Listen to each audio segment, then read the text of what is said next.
As the decade of the 1950s began, the United States would become involved in another conflict, in this case, in direct retaliation against a communist force. The Korean Peninsula, after World War II, had been essentially split in two. The Soviet Army had controlled the northern half of the Korean Peninsula, and American forces had basically controlled the southern half. And as part of an agreement in 1949 or so, the Soviets would pull out of the north. However, the country would be divided at the 38th parallel, essentially leaving a pro-communist government north and a pro-democratic government in the south. Immediately, the North Koreans basically saw the South as being weak militarily, and they saw an opportunity to unify the country under communist force, under one communist country. So, on June 24th, 1950, North Korean army invaded South Korea. And within days, they overwhelmed the outgunned South Korean military and took large control, leaving only a small swath of South Korea left under South Korean control near modern day Busan in the southeast region of South Korea. The United States saw the weakness of the South and came to the determination that what North Korea did was not allowable. That's inexcusable. We decided shortly thereafter, within a few days after the North Koreans invaded South Korea, that the United States would order military assistance to South Korea, and we asked the United Nations to intervene on behalf of South Korea as they were directly violated by the North Koreans. The Soviets, of course, established that government in North Korea. They're the ones who put up a significant amount of boycott of the Security Council, and they refused to accept any sort of United Nations mandate. But they were just unable to veto United Nations help. The Soviet Union would stand out of this conflict. They had left North Korea the prior year, so they were out. But because North Korea directly attacked South Korea, the United States would become involved, and various different countries with support of the United Nations would join the fight. And of course, General Douglas MacArthur, one of the heroes of World War II on the Pacific Theater, who had been granted administrative control of Japan, was reassigned to control military operations in the Korean conflict. In the fall of 1950, the United States would invade South Korea at Incheon and destroy North Korean army forces, pushing them back into North Korea. So, by that time, containment of the North Korean military was beginning, and the communists were pushed back in North Korea. And eventually, the capital of North Korea in October of 1950 fell to UN forces. So Pyongyang fell. At that point, you've got a China problem. China, under Chiang Kai-shek,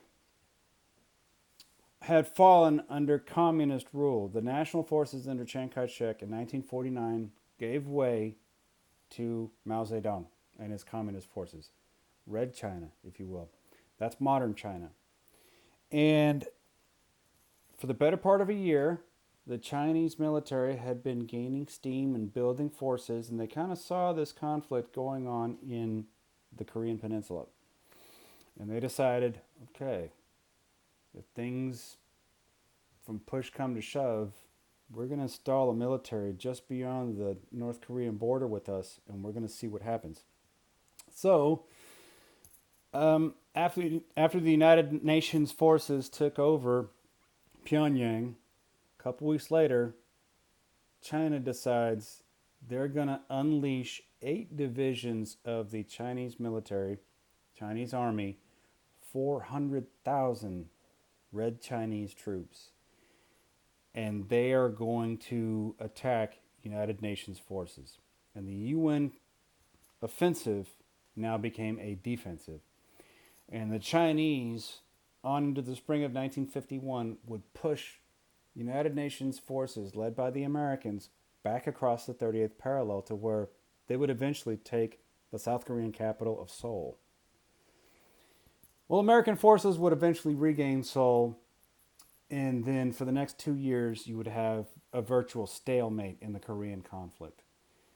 And by 1953, several other different things would happen. However, Douglas MacArthur, the commander of American forces in the Korean Peninsula, had wanted to expand the war. He saw how the Red Chinese had become involved in the Korean conflict. The United States had decimated North Korean forces. They were largely out of the picture. It was mostly Chinese forces at this time. Douglas MacArthur advocated for a direct Chinese mainland invasion. He wanted to send American troops into mainland China on the way to Beijing, sack Beijing, force China's hand. Of course, Harry Truman really disliked that idea.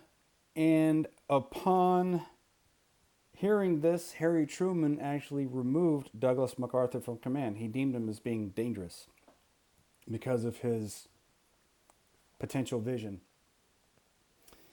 Douglas MacArthur, whether he was right or wrong, was a hero in American public image. And when Harry Truman removed him from his authority, the American public turned on Harry Truman. So much so that eventually, at one point in 1951, almost 2/3 of the American public broadly criticized Harry Truman for that move. And they never really forgave him. And even though he would have authority to perhaps run for re-election in 1952, even though Harry Truman was largely correct, his decision to remove Douglas MacArthur was one of his undoings. And he would eventually decide not to run for election in 1952. So hold that thought. Otherwise, though, the Korean War reinvigorated American manufacturing plants and whatnot, economic growth, pumping government funds into the economy. Eventually, though, by the summer of 1953, there had been roughly about 36,000 American casualties, American deaths, about 140,000 injured. And this is going to be a costly war with a border country.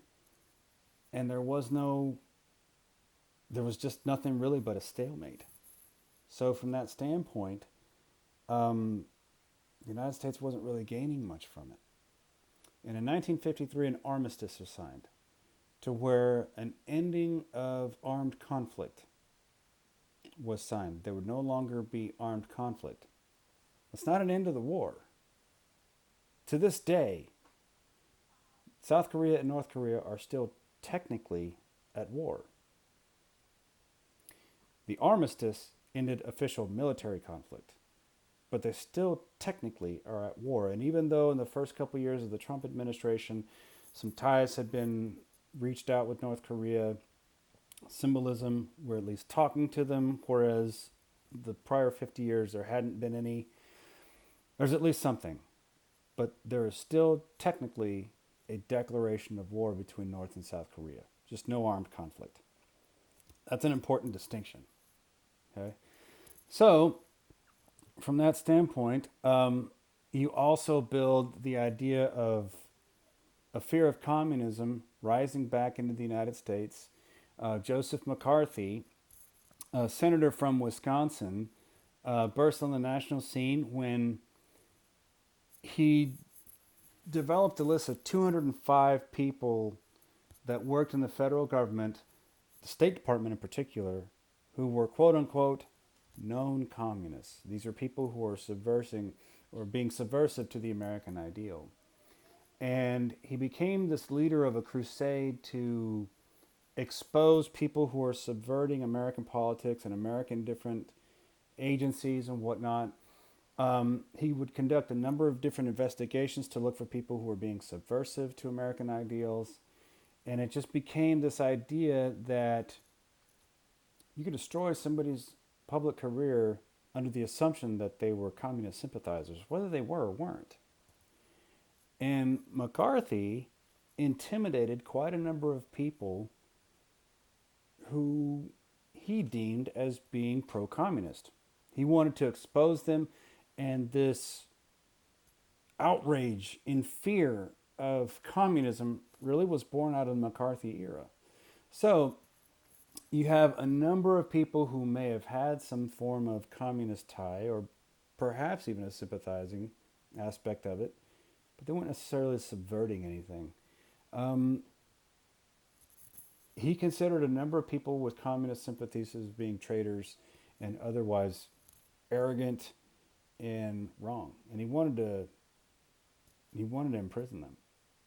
So this whole movement about McCarthy was something that would definitely come into play. Furthermore, I mentioned a little bit ago that Harry Truman decided not to run for president in 1952. He was not popular. The Democratic Party would nominate Adlai Stevenson to run under the Democratic ticket. The Republicans would put forth somebody who didn't necessarily have a whole lot of political experience, but had an otherwise excellent name. That was Dwight Eisenhower, General Eisenhower, World War II Eisenhower, NATO Eisenhower, Ike, vote for Ike. That became a big motion. And Eisenhower would win the 1952 election with 55% of the popular vote. He won 442 electoral votes. It was a complete landslide. His vice president would be a former Navy veteran, Richard Nixon. And Dwight Eisenhower would soon take the presidency, and we began to finish our other revelations with the Korean conflict, and then the rest of the decade presumes.